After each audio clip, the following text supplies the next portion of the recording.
The Waco History Podcast is sponsored by Brotherwell Brewery on historic Bridge Street in Waco. Cross the Brazos at Waco, ride hard and I'll make it by dawn. Cross the Brazos at Waco, I'm safe when I reach San Antonio. We've covered a lot of topics on the Waco History Podcast, but when Randy and I started, we said we wanted a warts and all approach to understand the highs and the lows of Waco's history and this community's history. And I brought in a trusted colleague to help us talk about one of the low points, which, of course, is the history of lynching here locally. And so we're blessed today to have Reverend Dr. Malcolm B. Foley with us, and he wears a lot of hats in town and on Baylor's campus. He's special advisor to the president for equity and campus engagement. He's also director of the Black Church Studies program at Truett Seminary. He's a co-pastor of Mosaic here in Waco as well. He is a voiceover actor, as we learned earlier. A very gifted individual, and he's also a recent PhD. I guess not that recent anymore. It's been over a year now. Yeah. But he is Dr. Foley, and I'm excited to say that every time I can. An area of his research, and in my career, I've done a lot of oral history projects on difficult topics, and Dr. Foley chose to work on a challenging topic that needed to be understood, and that is lynching. And so welcome, Malcolm, if I may. Thank you. In to talk to us.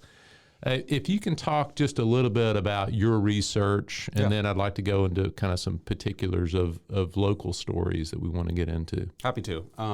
First of all, I think it's important that people know that I had no intention originally to do work on lynching. When I started the PhD in the history of Christianity, I wanted to focus on the early Greek church fathers and Calvin. But then I took a class on Christianity after the Civil War. And we started discussing the fundamentalist modernist controversy of the early 20th century, these debates over biblical interpretation, over power in seminaries, these kinds of things. And the question that was constantly in the back of my mind was, well, black men and women are being set on fire in front of crowds. Mm-hmm. What are churches saying about that? So I started looking through the literature, specifically with the question of what are black Christians doing? And I just found much less than I would have liked. And so at that point, I essentially uprooted the work that I had been doing in the Reformation and particularly in the Puritans. And I was like, no, this is the work. This is the work that I have to do. And so the dissertation focused on Black Protestant resistance to lynching from 1890 to 1919, kind of mapping a spectrum of responses from some saying, hey, if we pray, the Lord will deliver us from the lyncher, all the way to folks who would say that they have to arm themselves in self-defense. For example, there was a lynching in Delaware, actually precipitated by a white Presbyterian minister. And the week after that lynching, Montrose Thornton, an AME pastor, gets in front of his congregation and he says that if a mob comes after you, you're probably not going to survive. So your only option may be to die in your tracks, perhaps drinking the blood of your pursuers. And that kind of sentiment, especially as time went on, that sentiment began to grow as people started to see, basically as people didn't see progress in the way that they wanted to. Self-defense became more and more of an option.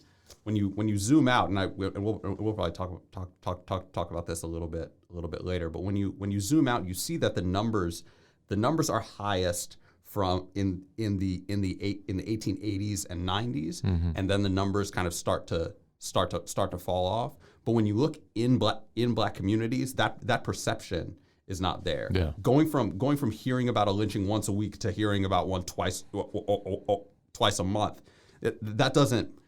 The fact that it's happening at all, the fact that you're hearing about men and women being burned alive, hanged, shot to pieces at all, is traumatic enough. And so even though kind of you can track a decline, mindsets of those who are going through it and who are hearing about it, that trauma is constant. Yeah. And so the question of my research was, how do you survive and thrive in a culture that seems to be poised for your death? Wow. As a historian, and you do history work, how did you kind of pick that periodization, 1890, 1919? Yeah, so I wanted to pick what was kind of the worst period of it. I wanted to stop kind of soon after the lynching of Jesse Washington, because what Jesse Washington's lynching is kind of a hinge point, especially for the NAACP. And once that picks up, whenever people focus on anti-lynching resistance, they tend to focus on the NAACP. And one of the points that I wanted to make is, hey, lynching resistance is happening for a while before that. It's just people aren't being listened to. People are being either ignored or actively suppressed. And especially in black ecclesial settings. And so I wanted to and just in the sources that I was able to kind of get access to, kind of the bulk of them were in this 1890 to 1919 space. So I chose that space for that. Okay. If I think about the setting we're in now, as we think of kind of Central Texas, there's historians like Kerrigan and others who making of lynching culture that have talked about the prevalence of violence that existed in that. I think Waco is central in this in a lot of ways. Richard Koch, that first governor after Reconstruction, who served in the Confederate Army, is elected governor, first governor after Reconstruction from Waco. And it's his administration and future administrations that kind of usher in segregation, Jim Crow, the atmosphere that precipitates a lot of the violence. But if you can talk a little bit, I know your research is broader than that, but if you could kind of position it in Central Texas for us a little bit. Sure. So, and I think it's important when we think about this violence kind of pervading the South, I think it's important to understand. So some of the kind of rationale behind it, as well as kind of the function, the role that lynching actually played, particularly in American society. And this is something that Ida B. Wells lays this out really well. So let's take the example of Jesse Washington particularly. So he's killed after his trial where he admits to raping and killing Lucy Fryer, and that's positioned in kind of a broad practice of black men particularly being lynched for rape is what a number of Southern apologists will basically say this is the only reason that lynching happens. Yeah. It's to protect white women. And that's when these kind of atrocities happen and people were asked why would you do something like this, the response was often we need to protect white women. And one of the things that Ida B. Wells and others would draw attention to when they actually investigate these things is that actually it seems to be the case that what lynching is actually meant to do is to maintain white supremacy. So basically, it's a communal act of basically reasserting dominance, of basically reminding particularly black communities, hey, we're the ones who are in charge. When I think about kind of the role that this played, particularly in Waco's own history, I mean, the city was kind of in an ascendant position, kind of politically and economically, and at this point. But when this happens, the kind of national spotlight kind of focuses in on Waco in a way that really starts to put a damper on that image, which actually is a great kind of microcosm for the role that lynching played in American society, particularly in the 20s and 30s, and actually in the 40s as well. the kind of primary reason why these numbers start to drop is because people recognize lynching as kind of a national embarrassment. So you have folks in Paris, in Japan, in a number of other countries doing editorials about American lynching, saying these Americans are barbaric, and they're trying to tell us how to live, and they're doing things like this to each other. It becomes basically lynching becomes very, very bad for business, and so that's really I think the primary reason why it fades. It's because you have a mass exodus of African Americans from the South generally into the North, which doesn't stop the violence because actually violence against them happens in the cities. So you think of you think of the race massacre in East St. Louis and in other places. But because of that mass exodus, as well as kind of the fact that public opinion starts to turn against it once people find out the extent of this brutality and the fact that it's happening kind of throughout the South. Those are some of the things that precipitate the drop in numbers. Mm-hmm. Yeah, the Jesse Washington lynching, which I want to focus on a little bit in a minute, definitely becomes an international story. But you helped me think of, this is an era where the U.S. is kind of taking the moral high ground against these bloody Europeans that are killing each other, and they're quick to point out the flaws in the American system. Don't be such moralist. Yeah. Yeah. I'm interested in what you reflected on there about the type of violence that is particularly inciting this extra legal sort of action of lynching. I've read some of these accounts where murder takes a far back seat to whispers of sexual violence that may be, involved in some of these cases. Yeah. And why that in particular? What is the power or that seems to be the most inflammatory by far element of any of these cases, and just the hint of some sort of sexual violence. So can you talk a little bit about that? Yeah. Yeah, and that's all it takes. All it takes is a whisper. I think the fact that this is actually interesting because the fact that lynching is not exclusive to Black people in this country kind of actually helps us frame it even more. So roughly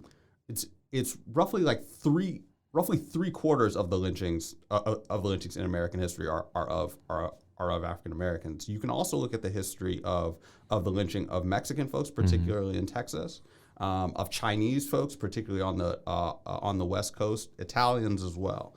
And in each of these cases, you have elements of labor disputes that are kind of constant across each of those groups. But it is only it's only in the case of African Americans that this sexual thing kind of takes a front seat, and that begins to happen in the late 1880s. But it also points to I think part of kind of one of the things that's actually been fundamental to the kind of the formation of racial ideas in American history is this idea of the hypersexualized black male this is something that can be traced back to traced back to slavery. This kind of constructed narrative.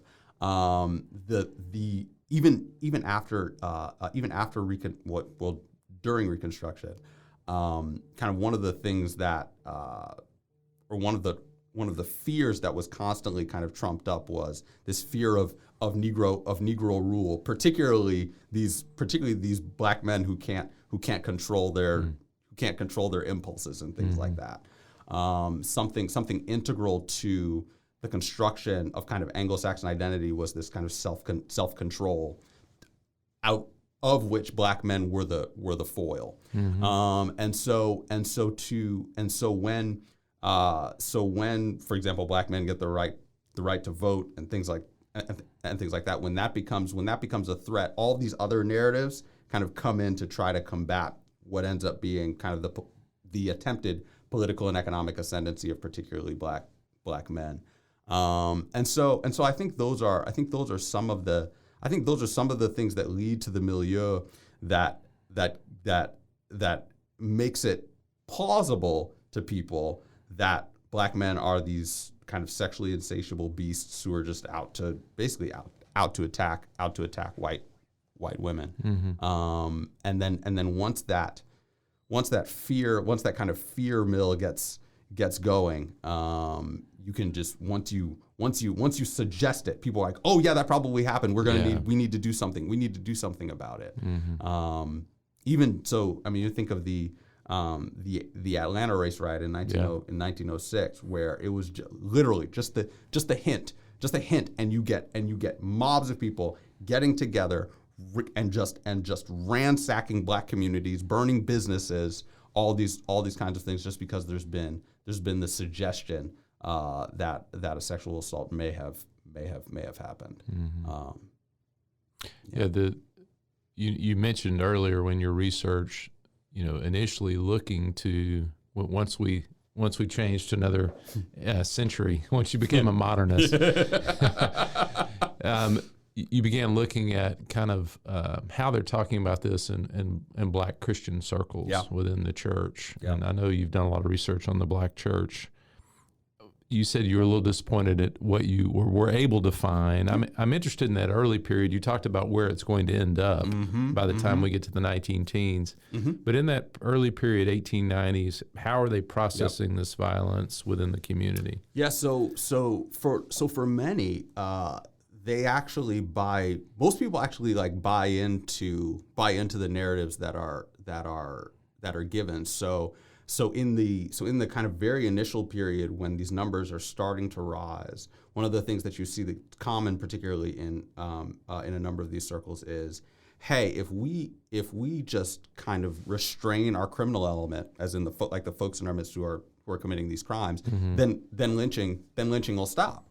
And I mean, Ida B. Wells in her I think she says this in Southern Horrors, but she basically says, yeah, like that's what I thought, until friends of mine were lynched in Memphis, and I investigated their case, and it was because they owned a grocery store that was in competition with a white-owned grocery store across the street, and basically a shootout ensued where they tried to defend themselves. They accidentally killed a police officer. Mob gathers. They take these three men out into a field and shoot them, and she investigated. And she's like, There's no hint of sexual assault or anything in that case, and she writes an editorial about it to expose the threadbare lie that the threadbare lie that lynchings are essentially founded upon, that black men rape white women, and when she releases that editorial, she does it anonymously. And there are a number of periodicals that respond and like call for the lynching of the author of that piece. Oh, wow. At that point, she had fled to the north, but she would constantly kind of come back to investigate these things. But all that's to say, that initial kind of breaking of that narrative is something that has to happen in every community, because in the beginning, and it actually continues. There are folks who kind of focus in on moral suasion. Basically, if we present ourselves as worthy, people will treat us as worthy. Mm-hmm. But then you have others who are like, well, we're human beings. We ought to be treated as human beings. Yeah. The response to lynching ought to be, no one ought to treat another human being in this way ever. I don't care what the provocation. I don't care what the provocation is. There's a bishop of the Methodist Episcopal Church South, Atticus Haygood, who after the lynching of Henry Smith in Paris, Texas, there's a magazine that asks him not to explain the lynching, but to explain the fact that he was burned alive, and his response is basically, hey, I mean, look at the crime that he committed. He killed a young white girl. If that girl were my daughter, I would have probably been in the mob too. Like that kind of, like there's that. As a matter of fact, and he'll even say there, hey, if when you think about this lynching, think about the provocation. Like, so that connection is something that a lot of people will refer to. The brutality of the crime justifies the brutality of the response. Yeah. I mean, I was involved in the 100th anniversary, in 2016. We talked about Jesse Washington and their events locally. And I think some people even struggle with it then, the crime and the punishment aspect of it, and the guilt question, which is not the question that we should be asking about that. Yeah. Well, if I think locally, there's unnamed victims that we don't know in the 1880s, 1870s, as the KKK is reinvigorated and racial tensions are on the rise post-Reconstruction. Yeah. But there are several high-profile cases in the early 20th century, and St. Major's is one that I think of. And I don't know, in your research, if you discovered some things about that particular case that you found interesting. Yeah, so I didn't look too much into St. Major's. One of the things that at least when so in the research that I did, I was looking at particularly the AME Christian Recorder, which is a black periodical of this period, perhaps the most widely distributed black church periodical during that period, but also kind of collections of sermons from pastors around the country and things like that. I had a wide smack. I mean, I used the founder of the Church of Christ Holiness wrote a book of poetry that I frame as, and he framed as a work of anti-lynching resistance. Like one of the things that at least drove my research was the fact that if this is happening, I know that black ministers are talking about it. I just got to look. I basically just got to find it. And sometimes there's sources that had been analyzed in other contexts, and then when I came into contact with them, I'm like, this is a work of anti-lynching. Oh yeah. Let's frame it that way. Mm-hmm. And so it became kind of less about particular, although particular incidents do precipitate particular responses, but as much as, and this is actually something that came up whenever people fought for federal anti-lynching legislation. Mm-hmm. One of the reasons why it was constantly shot down is because representatives would constantly say it's a local issue. Yeah. It's a local issue. Yeah. It's a state issue. Let's leave it to those. Well, that's the old saw, segregationist, right? Yeah. Let's leave it. States' rights. Let's leave it to them. And the reason why it kept coming up was people were like, yeah, well, local and state governments aren't doing anything about it. Mm-hmm. If they did something about it, then we'd leave it at that level. But the more that happened, the more people were able to see that this is actually a nationwide issue. Mm-hmm. Well, as pastors begin to take on a bit of an anti-lynching, that evolves. Yeah, I'm interested, how they articulate that. They're obviously using scripture. They're looking at scripture to try to communicate their message to their flock. I'm interested in things you kind of found in that regard. Yeah.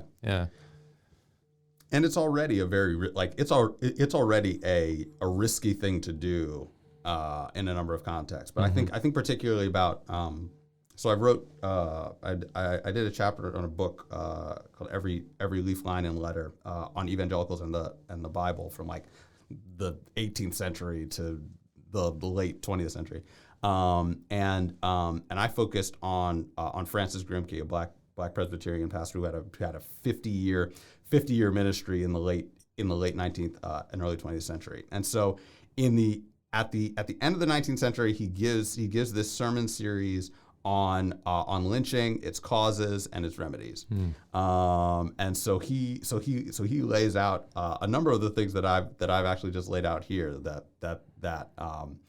this is not about, basically it's not about crime, it's about white supremacy, all these things. And the answer that he gives is we need to invest in robust kind of not education, moral, spiritual, and education broadly. People need to understand once people, and this is something common to a lot of anti-lynching work. If people just understand what's going on, then they'll resist it.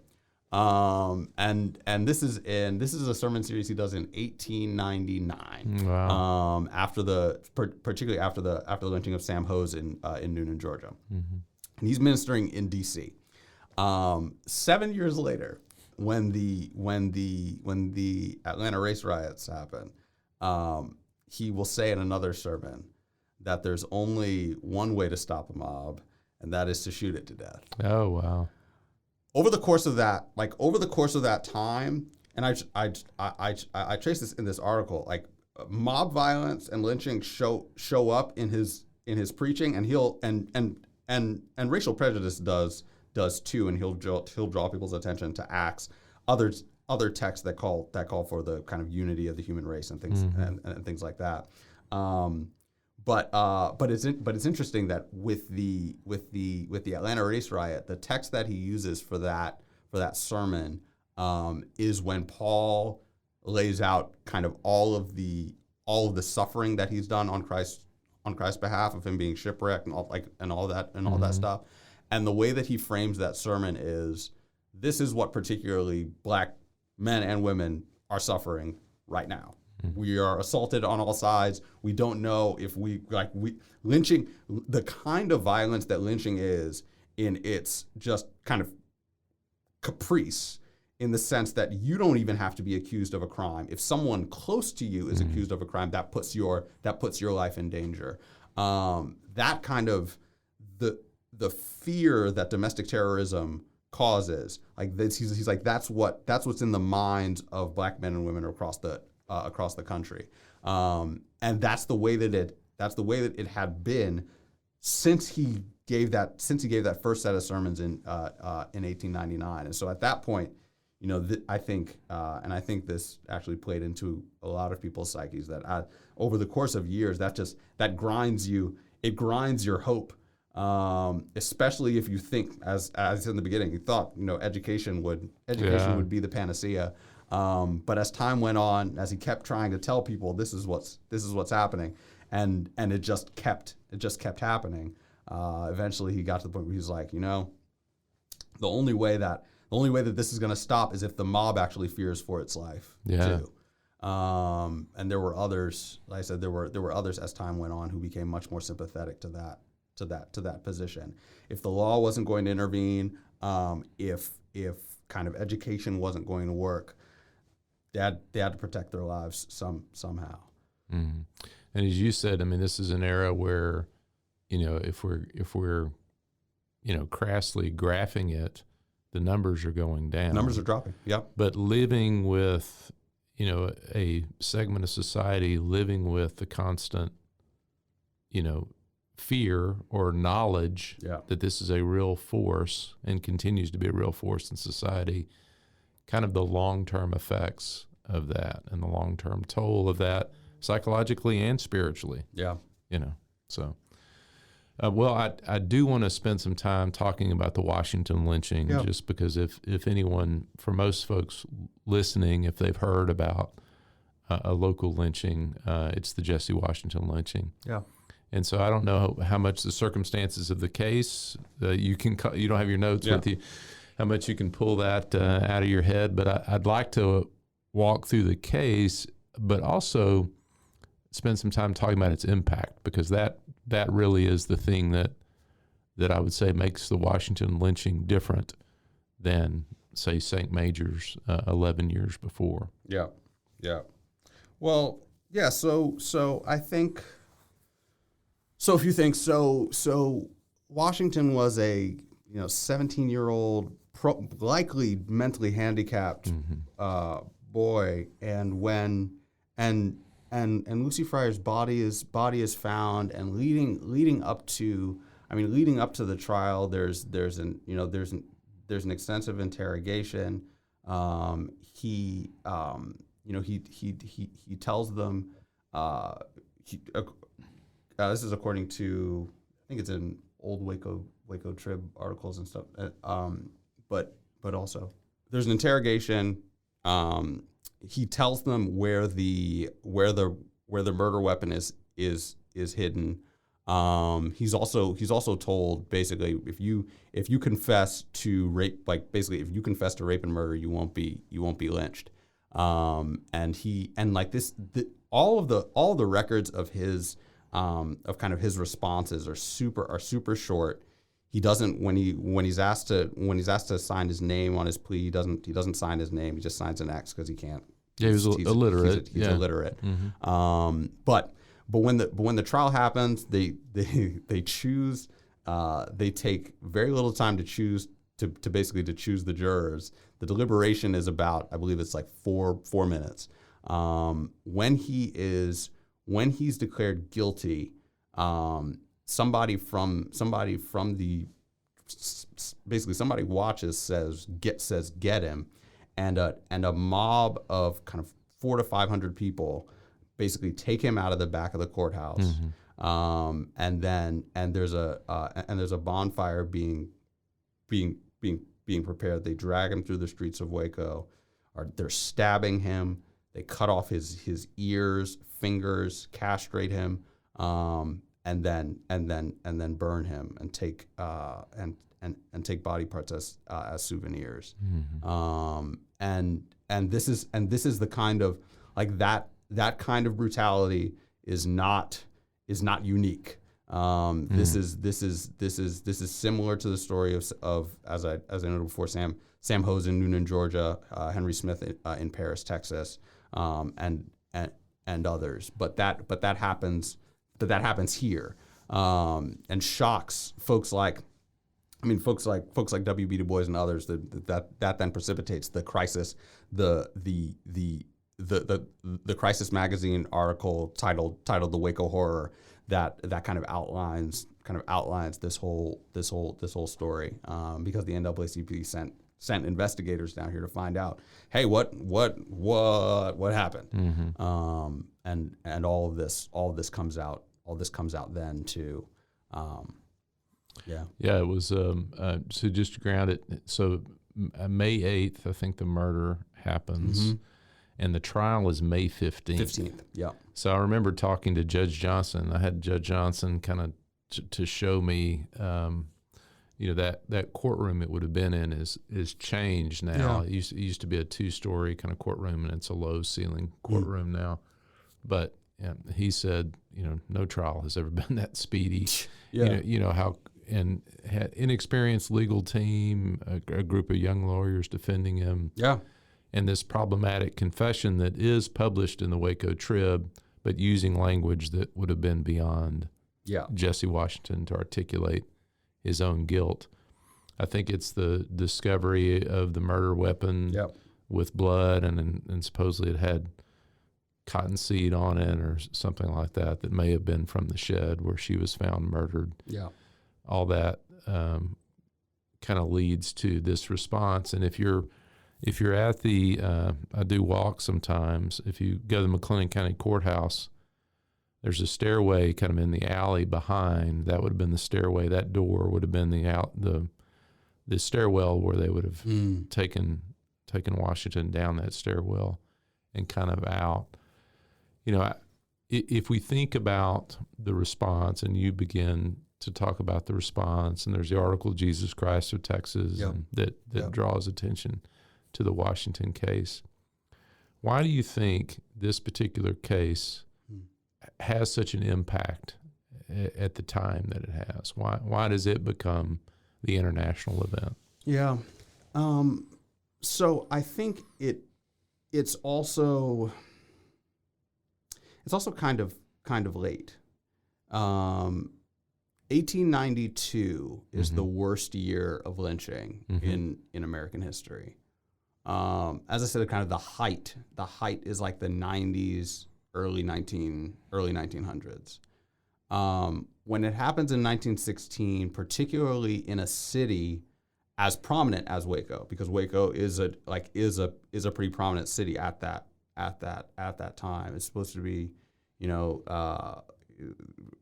people say, if this can happen at kind of in a city that's claiming to be kind of at the heart of American civilization and things like that, what is this country? Basically, what is this country really? And so I think part of it is actually the prominence of the city at that time.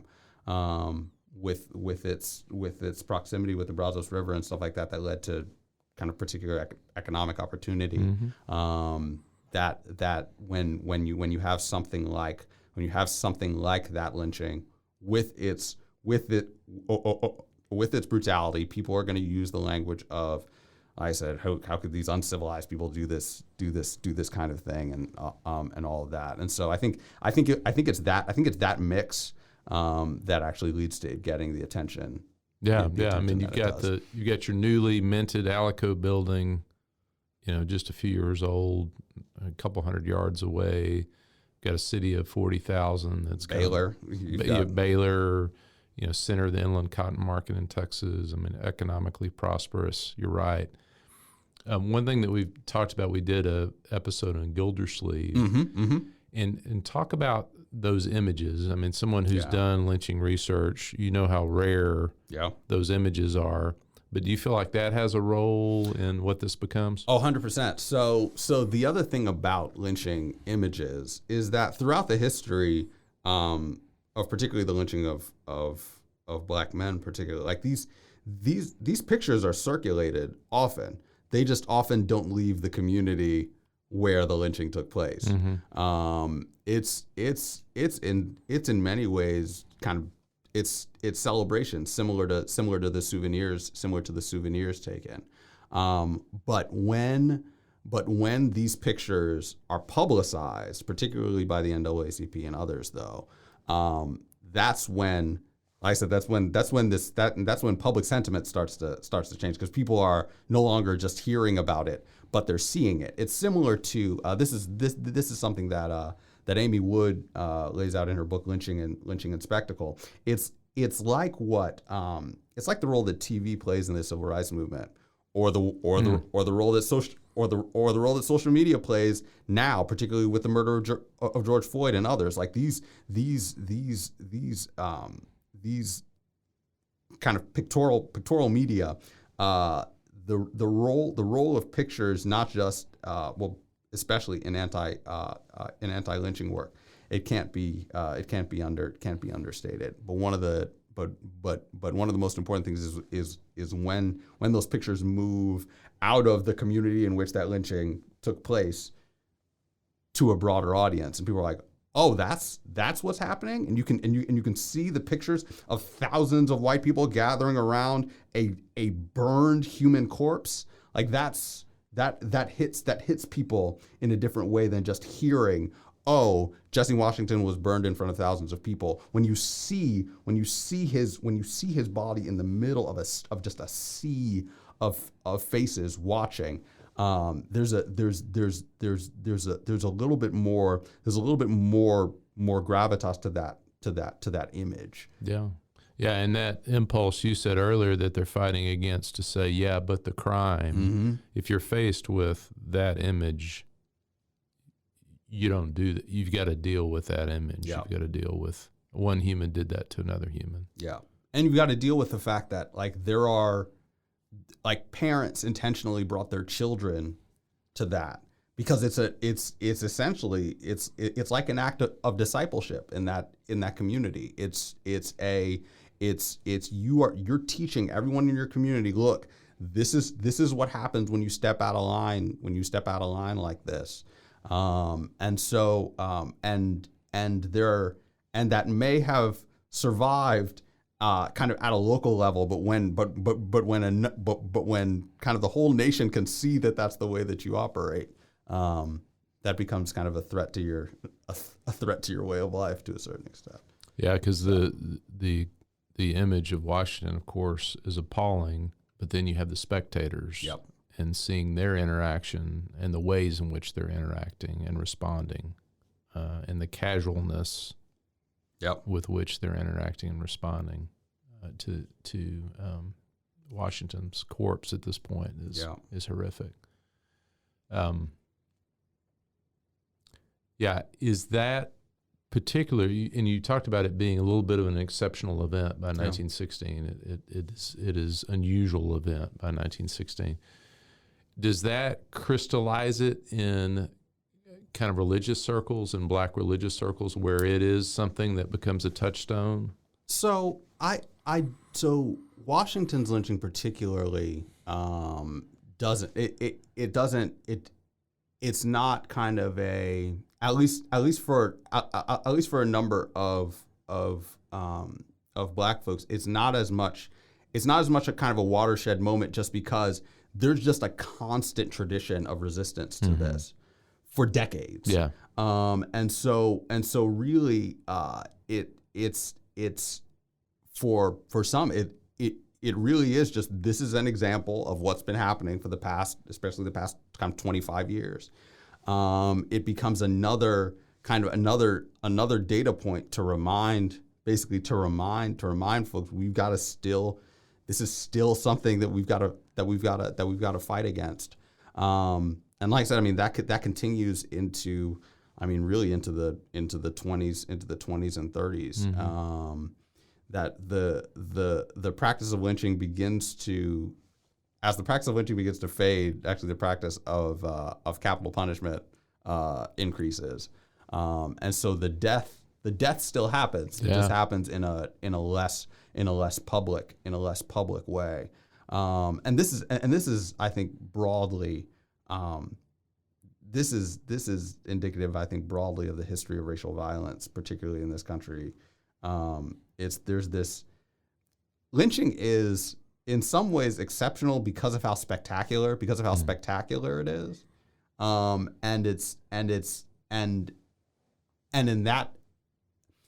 I think that's also one of the reasons why that's why it fades. Like, it fades because it's one of the reasons why it fades is because it's so spectacular. Because it kind of garners so much attention.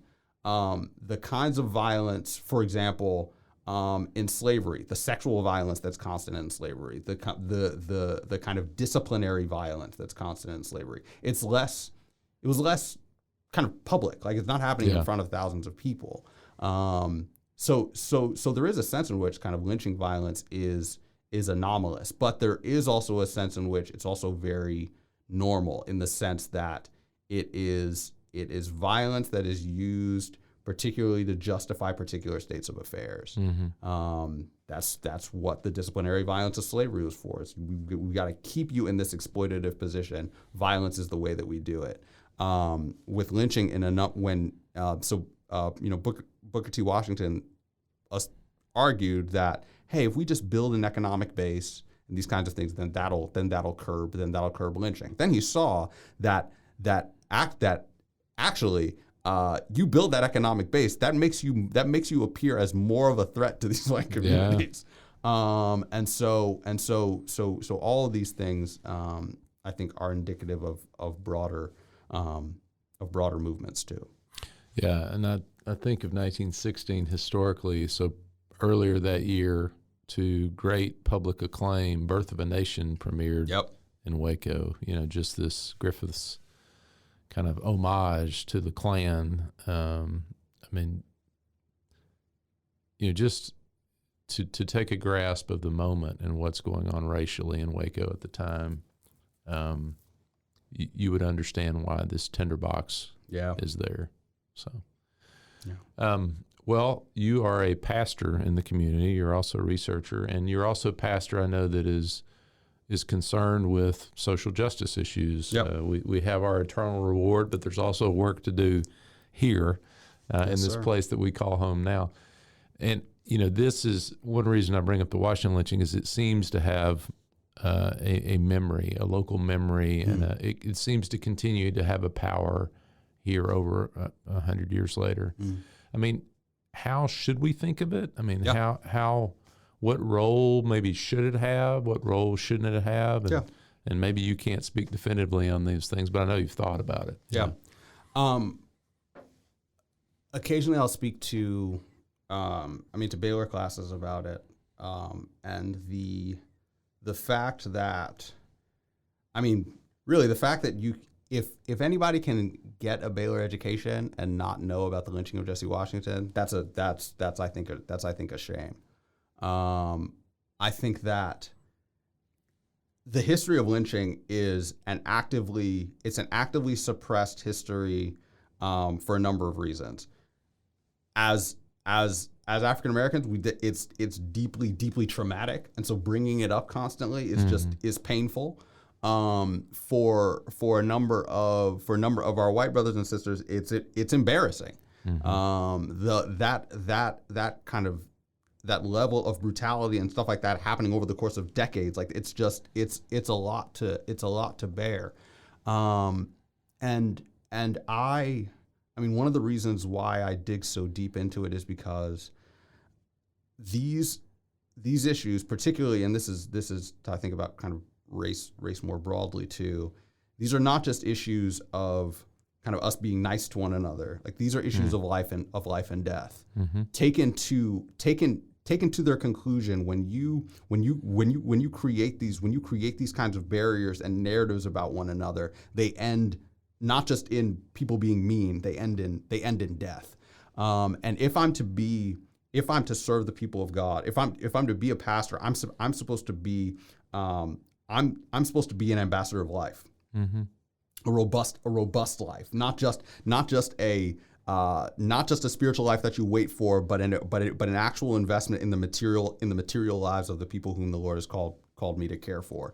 And so that digs to the very root of the kind of ascendant narratives that people tell about themselves, about their own history, and about their role in the world. So one of the things that I think is really important is that everyone knows this history so that we understand our capability for tremendous evil, and our individual and communal capability for tremendous evil. And because that can only be beaten back with an individual and communal commitment to robust solidarity, to an understanding that if my brother, sister, or neighbor suffers, I'm suffering because I imagine when I go through this history of lynching and see just the way that human beings are willing to treat one another, the mindset necessary for you to the lynching of Mary Turner particularly sticks in my mind, where her husband, first of all, so this guy kills his boss because his boss is taking advantage of the debt peonage system, or convict leasing. He's being deeply exploited, and a fight breaks out. He kills his employer, and a mob gathers and just starts killing random black people that they find in their search for this guy, and this guy named Hayes Turner is killed basically in the crossfire. His wife protests and says, "Hey, I want to see the people who killed my husband prosecuted," and this mob hangs her up by her ankles, burns her alive. She's 8 months pregnant. They cut the child out and kill the child. Like what is it? What is it that puts? I mean, besides the demonic, which is present here, but this is a mix of human and demonic evil that people need to be aware that this is something that happened often in American history. Yeah. And so, but that because I want us to, I want us to be aware of that darkness, so that we can invest in a light that that we need to be able to pierce that kind of darkness. And part of that history is also, the kind of robust failure of kind of the legal system to protect particularly Black people. Yeah. To see the Senate with its apology, this was like back in 2015 for never enacting legislation, but to see even those debates reveals our national history in ways that I think we're eager to suppress. So I think it's important for us to have a clear-eyed vision of ourselves, for us to understand kind of how far we have yet to go, but also to think about what real robust love of neighbor looks like. Yeah. Well, I hope we're having better conversations about it now than we did in the past. But I fully agree with you. They're critical conversations. If I think from a historical standpoint, if I think from a spiritual standpoint, they're really important to have. So I appreciate you looking at difficult things. Thank you. Spending your time looking at difficult things so you can come and not only tell us about it, but benefit students and congregants and colleagues who you get to share with. Anything else you want to make sure you get in today? So people generally ask me how I continue to do this this work, because I have a number of friends who started doing lynching research and were like, I can't do this. I thank the Lord that He's given me a disposition that doesn't tend toward despair, because it would be really easy. After I finished the dissertation, there's that kind of period of time where like all you're thinking about is the dissertation. I just need to get this. I just need to get this done. But then I got that done, and I started to actually look into not just the history of racial violence, but of colonial violence and just the millions and millions of lives. And it's just, as time goes on, I think I've been kind of impressed with the idea that similar to the way that I felt when I kind of switched from the Puritans to doing the lynching work. I was like, this is the work that I have to do. Yeah. This is stuff that most people are not going to have the time and energy to look at. This is I think a kind of a burden that the Lord's given me to spend this time so that I can care for people who have been deeply traumatized by this history and by its current and by the current realities that it's formed.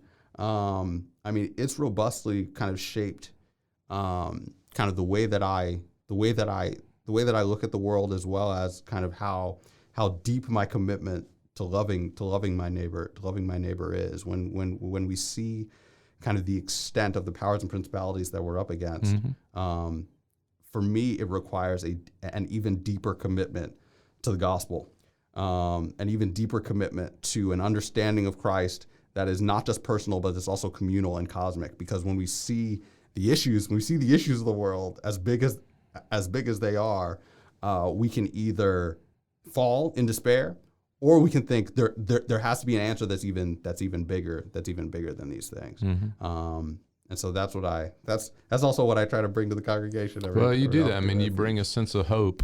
The task is great, but you bring a sense of hope to it.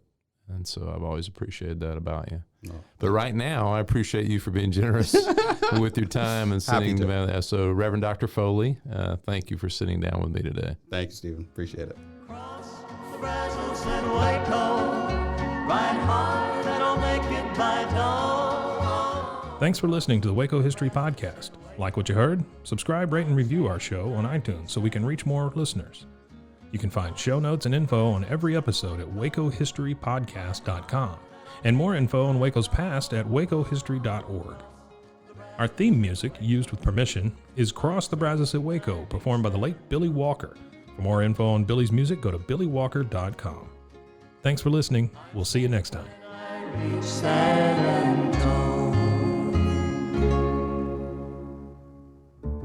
This has been a Rogue Media Network production.